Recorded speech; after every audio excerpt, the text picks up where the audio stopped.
Programme میں ایک بار پھر خوش آمدید ناظرین۔ پروگرام کے آخری سیگمنٹ میں ہم بات کریں گے اختیار ولی خان صاحب کے ساتھ، جو اتحادی جماعت پاکستان پیپلز پارٹی کے تحفظات ہیں کشمیر کے انتخابات کے حوالے سے، اور پی ٹی آئی کے جو معاملات ہیں خاص طور پر مذاکرات کے حوالے سے، اس پر ہم گفتگو کریں گے۔ اختیار صاحب بہت شکریہ سر، آپ نے وقت نکالا۔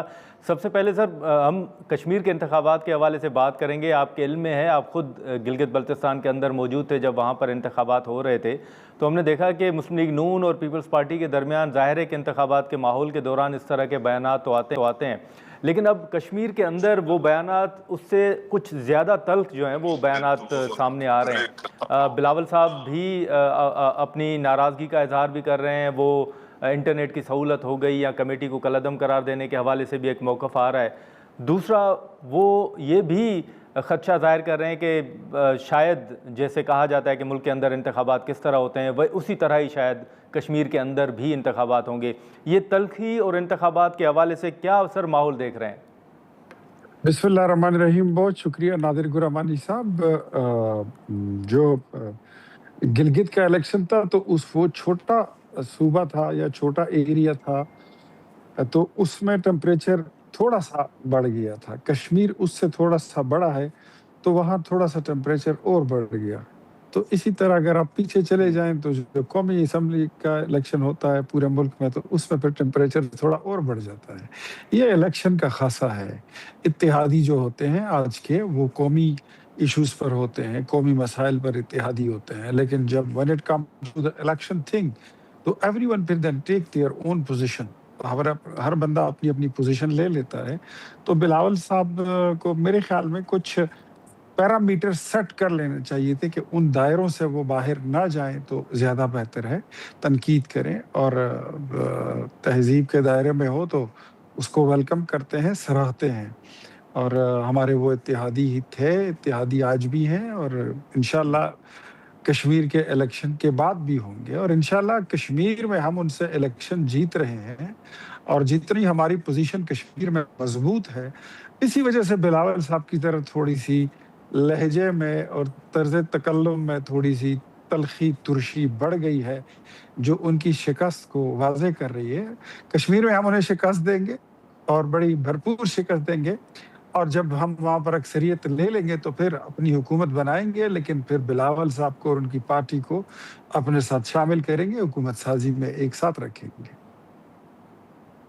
اچھا، لیکن سر جیسے آپ نے دائرے کی بات کی، تو آپ سمجھتے ہیں کہ بلاول صاحب نے وہ دائرہ جو ہے وہ کراس کیا ہے تنقید کے حوالے سے؟ کراس تو نہیں کیا ہے، لیکن دائرے تک پہنچ گئے، بارڈر لائن پر کھڑے ہیں،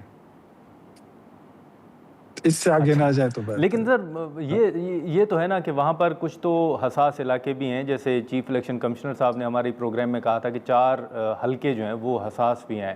راولہ کوٹ کی صورتحال ہے، یہ بھی امکان ظاہر کیا جا رہا ہے کہ کل میاں صاحب خود جا رہے ہیں وہاں پر، جلسے سے شاید خطاب بھی کریں گے۔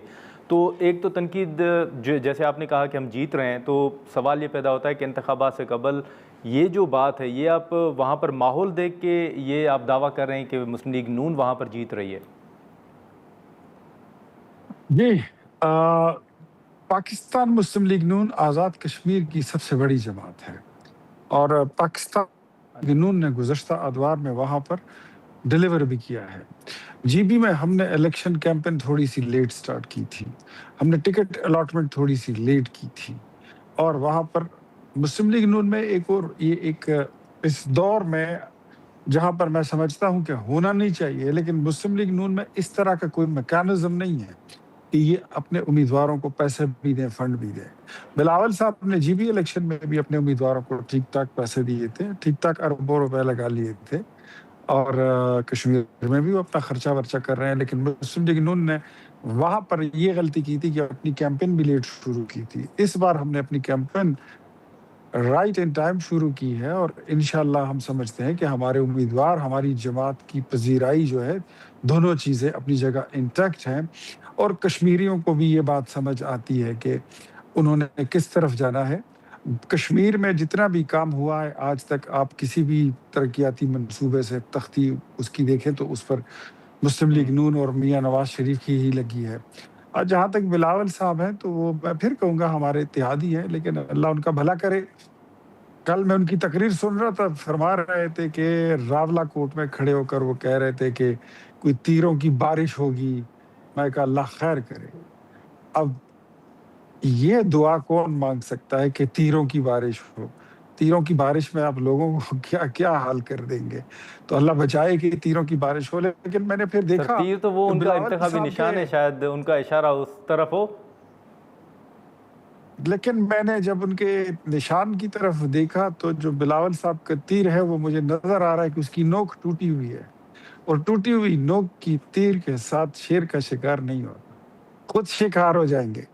اچھا اچھا، چلیں لیکن سر یہ جو ابھی ایک تاثر ہے کہ شاید وفاقی حکومت کے خلاف مختلف محاذ جو ہیں وہ کھل گئے ہیں، بلاول صاحب ہوں، پی ٹی آئی ہو، 5 اگست سے وہ تحریک یا جلسہ جو ہے وہ بھی کرنے جا رہے ہیں، پھر مولانا صاحب کی ناراضگی یا ان کے بیانات ہوں، آپ بھی کوئی ایسا ماحول دیکھ رہے ہیں کہ واقعی وفاقی حکومت کے خلاف کچھ محاذ کھل گئے ہیں؟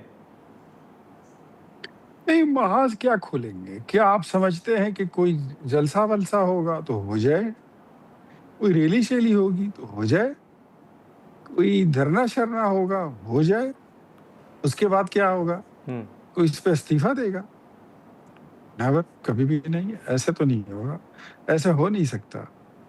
ہمارے نروز جو ہیں وہ دنیا کو معلوم ہے کہ ہمارے نروز ٹیسٹڈ ہیں، اور ہم نے تو 150 دن کے دھرنے برداشت کیے ہیں. یہ چھوٹا موٹا دھرنا اگر کوئی کرنا چاہتا ہے تو شوق سے کرے، کوئی فرق نہیں پڑتا. حکومت اپنا کام کرے گی. اور میرے خیال میں جو لوگ کوئی محاذ کھولنے کے موڈ میں ہیں ان کو بھی یہ معلوم ہے کہ ان مسائل کا حل ان کے پاس نہیں ہے. حل یہی ہے جو شہباز شریف اور فیلڈ مارشل کر رہے ہیں، اس کے علاوہ کوئی حل نہیں. کسی جماعت کے پاس کوئی اچھا ایسی ٹیم نہیں ہے، کسی جماعت کے پاس ایسا کوئی فارمولا نہیں ہے. سو دے نوز ویری ویل کہ کل کو اگر یہ چیز جو 2000 آپ نے دیکھا تھا 21 میں 22 میں جب حکومت چینج ہوئی تھی پی ڈی ایم 1 کی، تو لوگ یہی کہہ رہے تھے کہ مسلم لیگ نون نے گندگی کا ٹوکرا اپنے سر لے لیا ہے. یہ ٹوکرا کوئی اور جو ہے وہ اپنے سر اس وقت کوئی پولیٹیکل پارٹی، ایون وہ P T I who, even وہ پیپلز پارٹی ہو، وہ کوئی اپنے سر نہیں لے گا.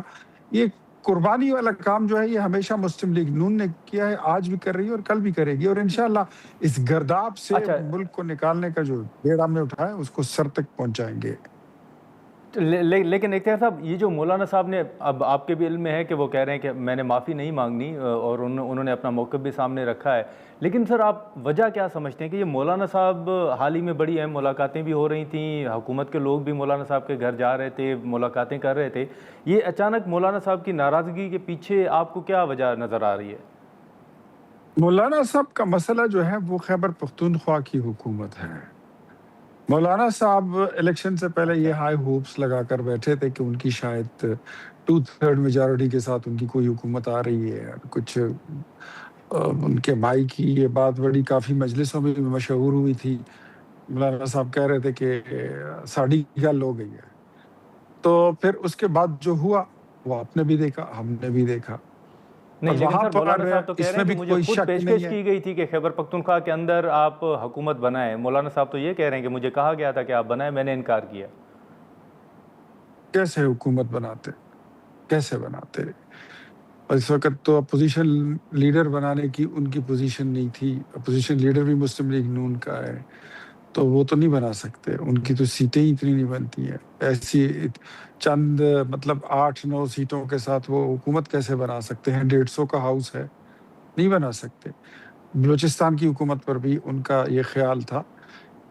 کچھ جو ہم نے وہاں پر الائنس کیا پاکستان پیپلز پارٹی کے ساتھ، اور ہم نے ان کو حکومت بنانے دی، ورنہ وہاں پر رائٹ ہمارا بنتا تھا. اور مولانا صاحب کا دل تھا کہ وہاں پر وہ حکومت بنائیں اور ہمارے ساتھ بنائیں ان کی حکومت میں. لیکن ہم نے پیپلز پارٹی کو ساتھ ملا لیا اور ہم ان کے ساتھ حکومت بنا کے، میرے خیال میں یہ 2 صوبے بلوچستان اور کے پی.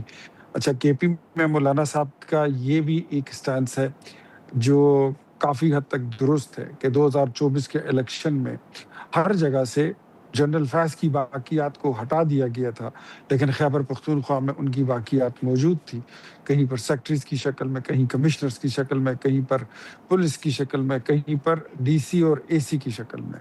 اور انہوں نے اپنا کردار ادا کیا ہے. ان کی اس بات کے ساتھ ایک حد تک ہم بھی ایگری کرتے ہیں، کیونکہ میرا خود تعلق وہاں سے ہے اور یہ چیزیں ان کی کافی حد تک درست ہیں.